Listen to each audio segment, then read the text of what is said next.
Se oyen clamores por la gran destrucción del país de Babilonia. El Señor la destruye por completo, pone fin a su bullicio. Rugen sus enemigos como olas agitadas, resuena el estruendo de su voz. Llega contra Babilonia el destructor, sus guerreros serán capturados y sus arcos serán hechos pedazos, porque el Señor es un Dios que a cada cual le da su merecido.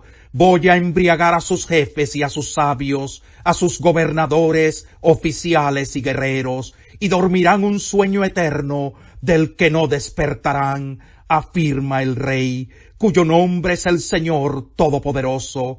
Así dice el Señor Todopoderoso: los anchos muros de Babilonia serán derribados por completo, sus imponentes puertas serán incendiadas, los pueblos se agotan en vano, y las naciones se fatigan, por lo que se desvanece como el humo. Este es el mandato que el profeta Jeremías dio a Seraías, hijo de Nerías y nieto de Maseías, cuando fue a Babilonia con Sedequías, rey de Judá, durante el año 4 de su reinado. Seraías era el jefe de este viaje. Jeremías había descrito en un rollo todas las calamidades que le sobrevendrían a Babilonia, es decir, todo lo concerniente a ella. Jeremías le dijo a Seraías: en cuanto llegues a Babilonia, asegúrate de leerles todas estas palabras. Luego diles: Señor, tú has dicho que vas a destruir este lugar, y que lo convertirás en una desolación perpetua, hasta que no quede en él un solo habitante, ni hombre ni animal. Cuando termines de leer el rollo, átale una piedra y arrójalo al Éufrates. Luego diles: así se hundirá Babilonia, y nunca más se levantará del desastre que voy a traer sobre ella. Aquí concluyen las palabras de Jeremías. Capítulo 52. Sedequías tenía 21 años cuando ascendió al trono, y reinó en Jerusalén 11 años. Su madre se llamaba Hamutal, hija de Jeremías, oriunda de Libná. Al igual que Joacim, Sedequías hizo lo que ofende al Señor, a tal grado que el Señor en su ira los echó de su presencia. Todo esto sucedió en Jerusalén y en Judá. Sedequías se rebeló contra el rey de Babilonia. En el año 9 del reinado de Sedequías, a los 10 días del mes 10, Nabucodonosor, rey de Babilonia, marchó con todo su ejército y atacó a Jerusalén. Acampó frente a la ciudad y construyó una rampa de asalto a su alrededor.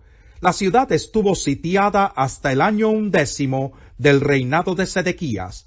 A los 9 días del mes 4, cuando el hambre se agravó en la ciudad y no había más alimento para el pueblo, se abrió una brecha en el muro de la ciudad, de modo que aunque los babilonios la tenían cercada, todo el ejército se escapó.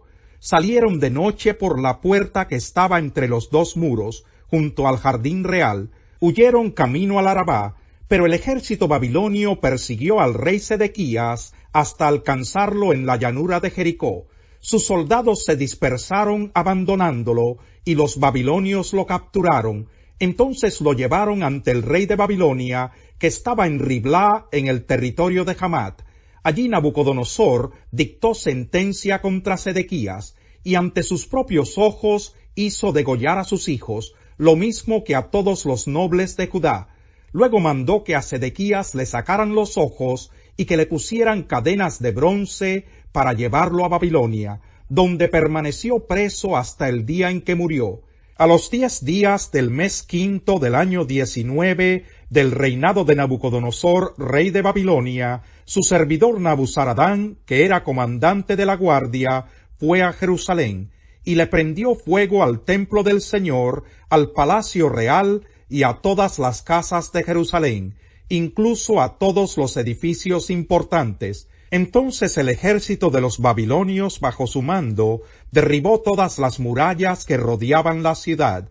Nabuzaradán además deportó a la gente que quedaba en la ciudad, es decir, al resto de los artesanos y a los que se habían aliado con el rey de Babilonia. Sin embargo, dejó a algunos de los más pobres para que se encargaran de los viñedos y de los campos. Los babilonios quebraron las columnas de bronce, las bases y la fuente de bronce que estaban en el templo del Señor, y se llevaron todo el bronce a Babilonia. También se llevaron las ollas, las tenazas, las despabiladeras, los tazones, la vajilla y todos los utensilios de bronce que se usaban para el culto. Además, el comandante de la guardia se apoderó de las palanganas, los incensarios, los aspersorios, las ollas, los candelabros, los platos y fuentes para las libaciones, todo lo cual era de oro y de plata. El bronce de las 2 columnas, de la fuente, de los 12 toros que estaban debajo de la fuente y de las bases que el rey Salomón había hecho para el templo del Señor, era tanto que no se podía pesar. Cada columna medía 8 metros de altura y 5,5 de circunferencia. Su espesor era de 8 centímetros y era hueca por dentro. El capitel de bronce que estaba encima de cada columna medía 2 metros de altura y estaba decorado alrededor con una red y con granadas de bronce.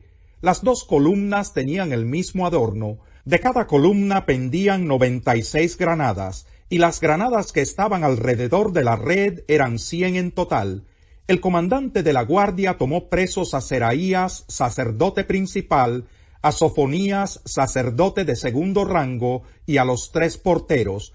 De los que quedaban en la ciudad, apresó al oficial encargado de las tropas, a 7 de los servidores personales del rey, al cronista principal del ejército, encargado de reclutar soldados de entre el pueblo, y a 60 ciudadanos que todavía estaban dentro de la ciudad. Después de apresarlos, Nabuzaradán, comandante de la guardia, se los llevó al rey de Babilonia que estaba en Riblá. Allí en el territorio de Hamat, el rey los hizo ejecutar. Así Judá fue desterrado y llevado cautivo. Este es el número de personas desterradas por Nabucodonosor. En el año 7º de su reinado, 3,023 judíos. En el año 18 de su reinado, 832 personas de Jerusalén.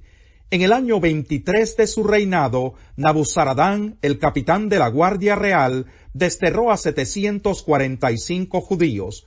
En total fueron desterradas 4,600 personas. En el día 27 del mes 12º del año 37 del exilio de Joaquín, rey de Judá, Evil-Merodach, rey de Babilonia, en el año 1 de su reinado, indultó a Joaquín y lo sacó de la cárcel. Lo trató amablemente y le dio una posición más alta que la de los otros reyes que estaban con él en Babilonia. Joaquín dejó su ropa de prisionero y por el resto de su vida comió a la mesa del rey. Además, durante toda su vida y hasta el día de su muerte, Joaquín gozó de una pensión diaria que le proveía el rey de Babilonia. Capítulo 3. Recuérdales a todos que deben mostrarse obedientes y sumisos ante los gobernantes y las autoridades. Siempre deben estar dispuestos a hacer lo bueno, a no hablar mal de nadie, sino a buscar la paz y ser respetuosos, demostrando plena humildad en su trato con todo el mundo. En otro tiempo también nosotros éramos necios y desobedientes. Estábamos descarriados y éramos esclavos de todo género de pasiones y placeres. Vivíamos en la malicia y en la envidia. Éramos detestables y nos odiábamos unos a otros. Pero cuando se manifestaron la bondad y el amor de Dios nuestro Salvador, Él nos salvó, no por nuestras propias obras de justicia, sino por su misericordia. Nos salvó mediante el lavamiento de la regeneración y de la renovación por el Espíritu Santo, el cual fue derramado abundantemente sobre nosotros por medio de Jesucristo nuestro Salvador. Así lo hizo para que, justificados por su gracia, llegáramos a ser herederos que abrigan la esperanza de recibir la vida eterna. Este mensaje es digno de confianza, y quiero que lo recalques para que los que han creído en Dios se empeñen en hacer buenas obras. Esto es excelente y provechoso para todos. Evita las necias controversias y genealogías, las discusiones y peleas sobre la ley, porque carecen de provecho y de sentido. Al que cause divisiones, amonéstalo 2 veces, y después evítalo. Puedes estar seguro de que tal individuo se condena a sí mismo por ser un perverso pecador. Tan pronto como te haya enviado a Artemas o a Tíquico, haz todo lo posible por ir a Nicópolis a verme, pues he decidido pasar allí el invierno. Ayuda en todo lo que puedas al abogado Zenas y a Apolos, de modo que no les falte nada para su viaje. Que aprendan los nuestros a empeñarse en hacer buenas obras, a fin de que atiendan a lo que es realmente necesario y no lleven una vida inútil. Saludos de parte de todos los que me acompañan. Saludos a los que nos aman en la fe. Que la gracia sea con todos ustedes. Salmo 100. Aclamen alegres al Señor, habitantes de toda la tierra. Adoren al Señor con regocijo. Preséntense ante Él con cánticos de júbilo. Reconozcan que el Señor es Dios. Él nos hizo y somos suyos. Somos su pueblo, ovejas de su prado. Entren por sus puertas con acción de gracias. Vengan a sus atrios con himnos de alabanza. Denle gracias, alaben su nombre, porque el Señor es bueno y su gran amor es eterno. Su fidelidad permanece para siempre. Como loco que dispara mortíferas flechas encendidas, es quien engaña a su amigo y explica, tan solo estaba bromeando.